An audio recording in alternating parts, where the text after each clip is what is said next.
Wrong. There are situations when knowing how to code can actually handicap your ability to code, especially when you're working with AI. So the other day I was pairing with a friend and we needed to write a script together. He's a programmer and I'm not. And what was interesting was the different ways that we tackled this problem. So he started telling the LLM, run in root, do this, do that, do X, do Y, do Z. In other words, he wrote pseudocode and he told the program what to do step by step.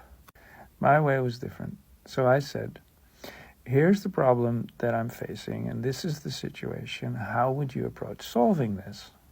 Now, we both finished the task successfully. I mean, we both got errors, as you tend to do in this kind of case, but we finished it. But which approach do you think is more scalable?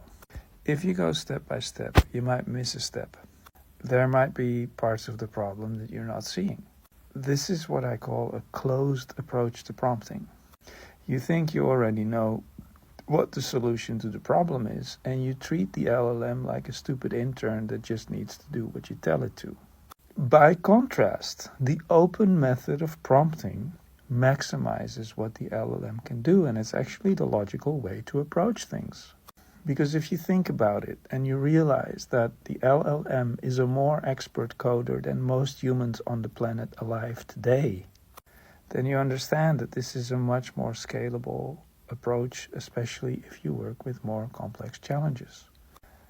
Now, because coding with large language models is such a relatively new field, I'm really curious to hear how other people are doing this, as I'm sure there are no common paradigms as to how to approach this yet. I'm sure there are emerging ones, but I'm quite sure that not everybody is using them, hence my story. So I'm wondering, if you're somebody that regularly works with code, how do you approach this? How do you see your colleagues approaching this? Do you tend to go step by step, or do you take a step back and do you say, okay, this is the intent, these are the constraints, this is the problem that I'm facing, this is the situation that I'm having, and then do you ask the LLM to propose solutions?